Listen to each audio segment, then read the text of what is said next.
o Jamil. E o assunto principal seria o Gorbachev. Ninguém, eu duvido que 99% das pessoas que estão ouvindo a Rádio Bandeirantes conhecem o Gorbachev. Eles vão achar que é o pedreiro que derrubou o Muro de Berlim. Entendeu? Ah, foi um cara importante no fim da Guerra Fria. Ele e o Reagan. O fim da Guerra Fria, o cara vai pensar que é Brastemp contra Electrolux do jogo de geladeira. Então nós vamos falar rapidamente do Gorbachev, que é uma figura importante para a história, tinha uma mancha na cabeça, parecia um mapa, e foi um cara legal mesmo, um cara hiper do bem, é importante para a história, ele passou para a história como um cara responsável pelo fim da Guerra Fria.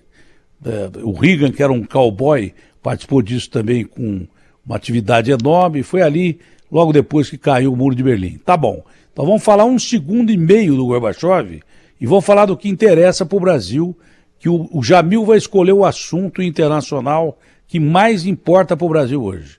Então vamos começar com o Gorbachev, que não era a ponta esquerda da extinta União das Repúblicas Socialistas Soviéticas, mas era um premier que lutou pela paz e merece mesmo todo tipo de homenagem. Pois não, Jamil? Bom dia para você, Jamil. Atena, meu querido Agostinho, bom dia a todos. Prometo falar em alguns segundos só. O Gorbachev foi o cara que, no lugar do poder, ele optou pela paz. Foi isso que ele fez. Ele optou pela paz. Hoje, na Rússia, ele é acusado de ter sido um traidor, porque, afinal de contas, desmontou um império que, segundo os russos, levou 1000 anos para ser montado.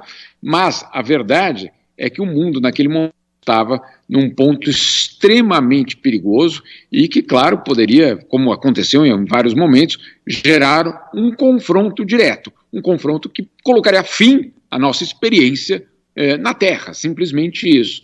E ele, vendo que aquele império era em grande parte baseado num chão absolutamente de areia movediça, ele optou por justamente fazer a transição, abrir o país, abrir justamente não só a economia, mas também politicamente em direção a uma democracia e manter relações positivas com o Ocidente. Foi isso que ele fez. Dá um exemplo de algo que acontecia, que me contou isso da Atena. Foi um agente de segurança que controlava a fronteira justamente da cortina de ferro. A cortina de ferro, ele falava assim, você sabe aquele arame farpado que a gente dizia que era elétrico? Há meses ele já não era mais elétrico, porque não tinha peça para substituir aquele arame farpado. Então, se alguém quisesse simplesmente ir ali e cortar e passar para o Ocidente, só que a gente não dizia que não era mais elétrico, porque a gente não podia dizer que vergonha, não temos nem equipamento para fazer o arame farpado elétrico na fronteira. Então, esse era o Império Soviético que desabou, né? Ele só reconheceu que essa era a situação. Mas, enfim, uma pessoa que até hoje, essa guerra na Ucrânia, ela ainda é resultado, ela ainda é um abalo justamente daquelas decisões do final dos anos 80, começo dos anos 90, quando o Agostinho ainda comemorava junto comigo os títulos do São Paulo. Faz tempo. Faz bastante tempo. Vocês têm que esperar uma outra guerra nuclear para ver o título do São Paulo. Falando nisso, até que ponto a gente fala toda hora dessa guerra nuclear, da ameaça do Putin, que o Gorbachev, depois disso, alertou o Putin várias vezes de que países ocidentais não engolem a Rússia mesmo.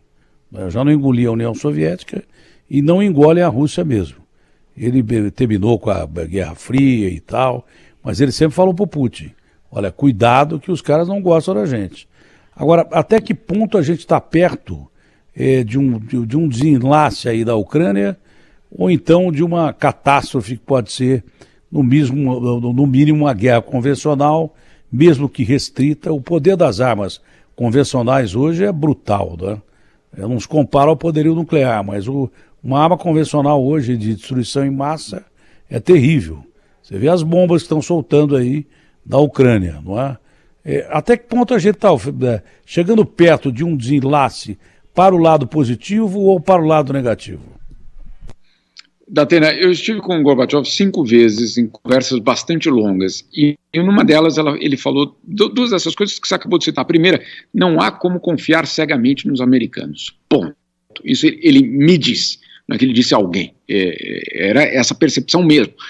Sim, houve uma relação com a Casa Branca, ele desmontou a Guerra Fria, etc., mas ele nunca foi vamos dizer assim, inocente no sentido, não, agora vamos ser melhores amigos. Ele sabia do que, obviamente, os interesses americanos podiam fazer. Segunda coisa que ele também disse, quando acaba a Guerra Fria, que todo mundo acha que o mundo entra num período de paz, ele descobre, e aí também foi uma surpresa para ele, que na verdade a gente entrou num momento até mais arriscado em termos justamente do uso de armas nucleares. Por quê?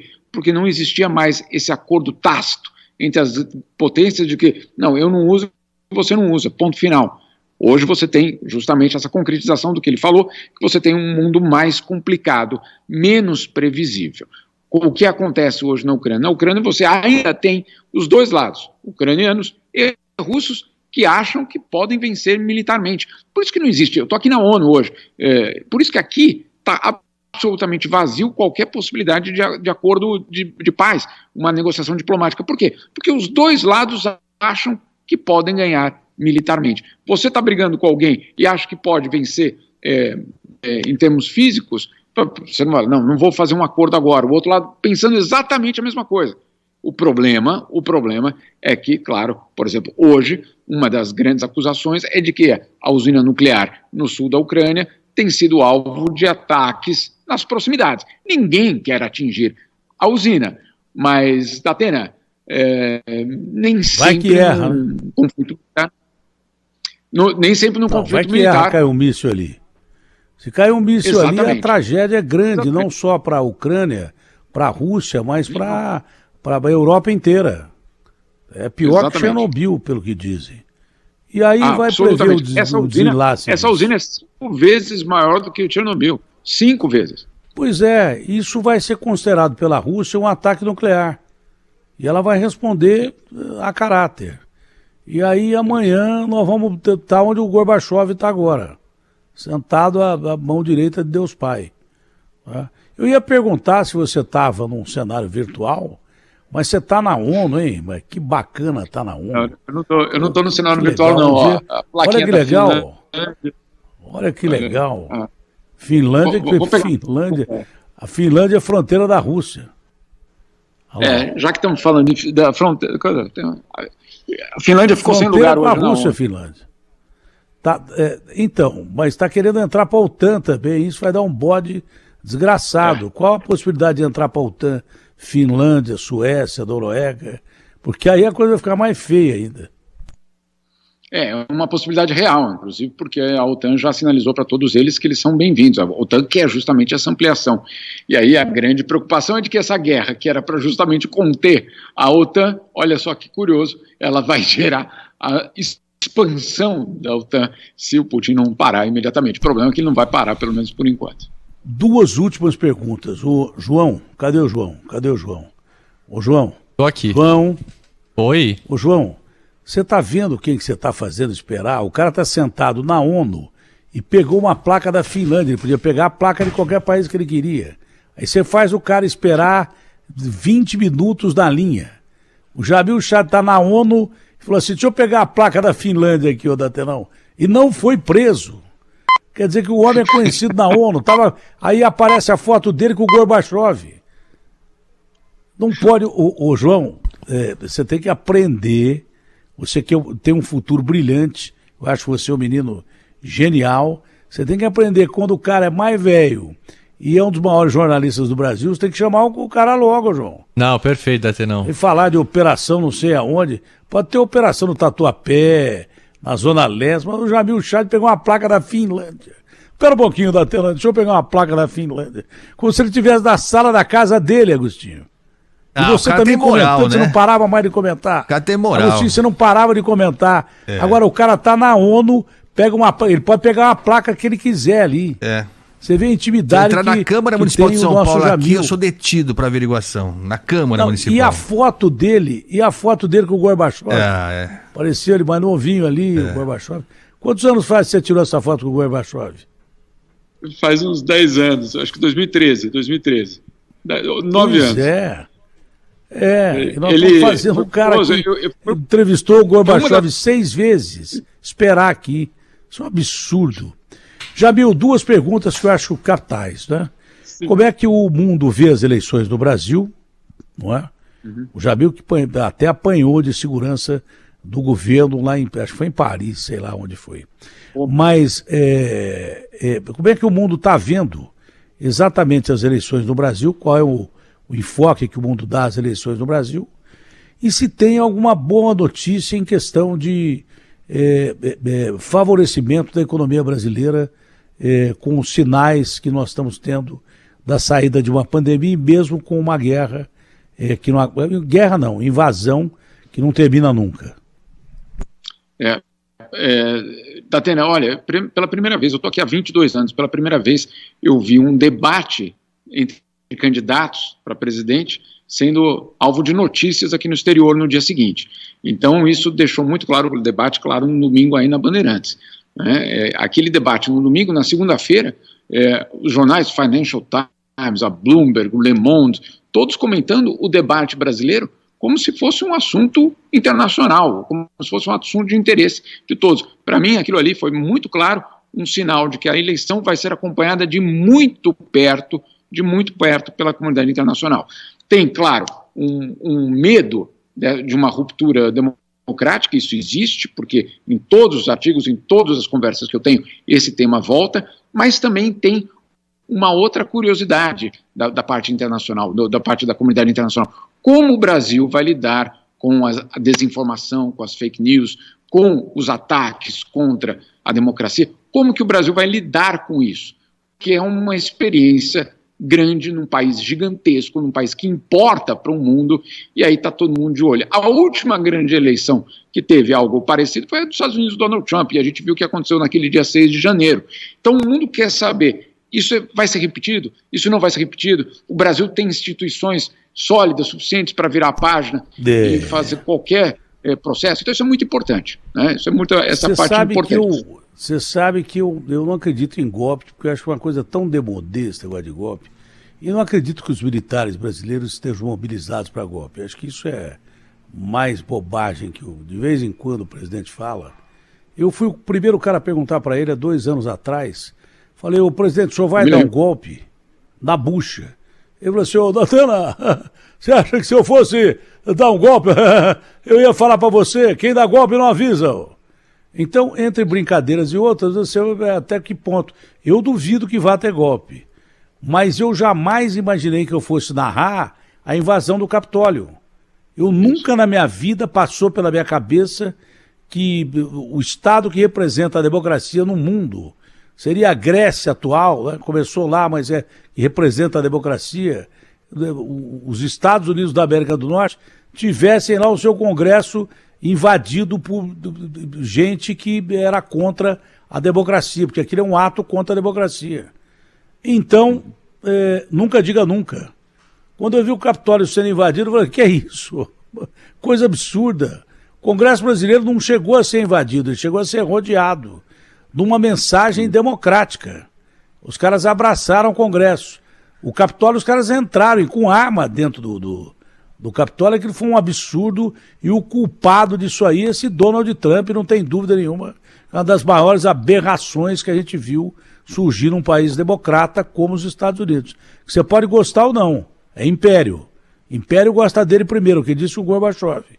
Os americanos não amam a gente, não amam a Rússia, não amam a China, eles amam primeiro os Estados Unidos, mas é uma democracia.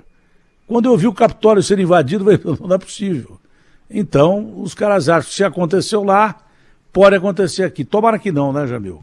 Em termos de economia, aqui eu só ouço, parece que eu estou morando, você está morando em Genebra, onde você está morando?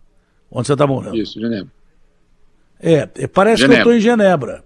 Porque eu ligo o rádio aqui, ou a televisão, olha, diminuímos para 9 milhões o número de desempregados.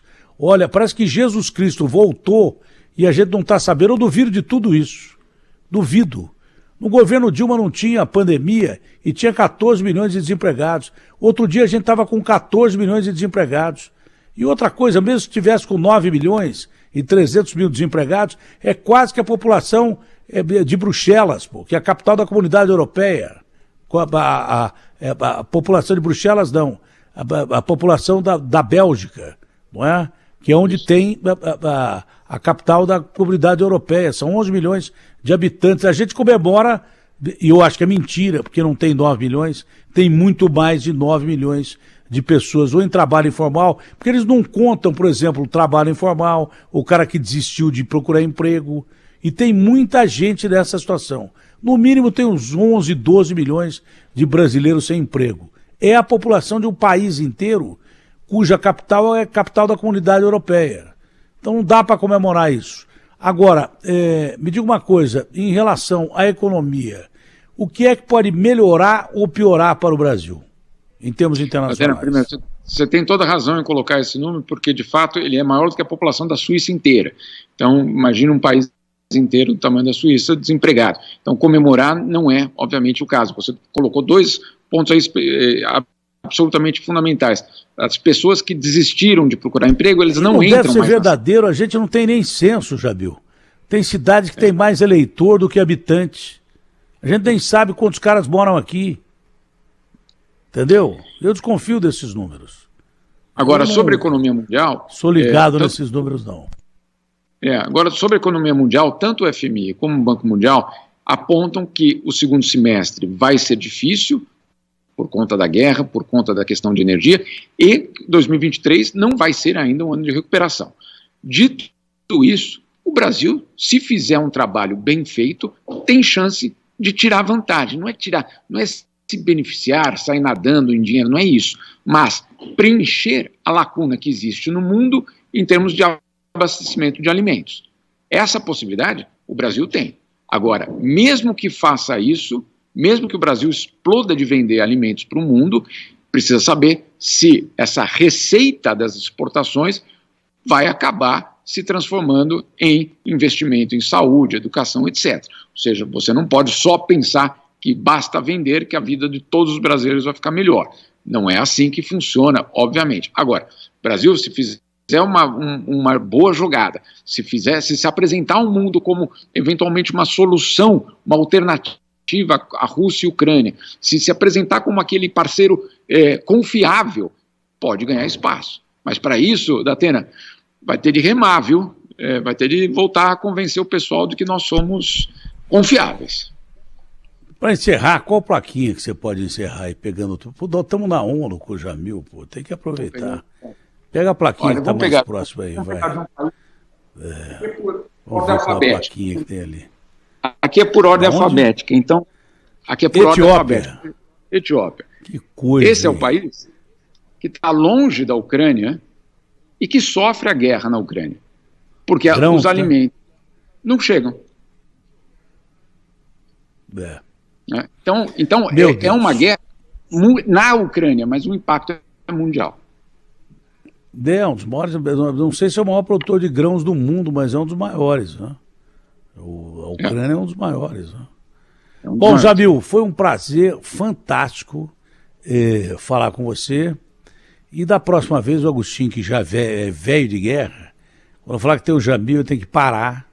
Ficar em posição de sentido. Novo de guerra, não pode esperar fazer. Você tem placa do quê pra você pegar aí, Agostinho? A placa? Sabe o que ele tem atrás dele? Você vê como nós estamos mal. Você vê o que ele tem atrás dele. Você pegou placa da Finlândia e pegou. Olha lá o que ele vai pegar, o que ele tem atrás dele. Uma foto minha. Uma foto minha. Olha a diferença. Tem uma foto minha. E você faz o Jamil esperar. Se a melhor coisa que você tem é uma foto minha, Agostinho. Vai te catar, Agostinho. Aliás, tem melhor do que eu aí, que é o Zé Paulo. Você podia pegar. Jamil, abração, Jamil. Fica com Deus, viu? Beijo pra vocês todos. Tchau, Jamil. Beijo da mãe também. Abraço grande. Obrigado.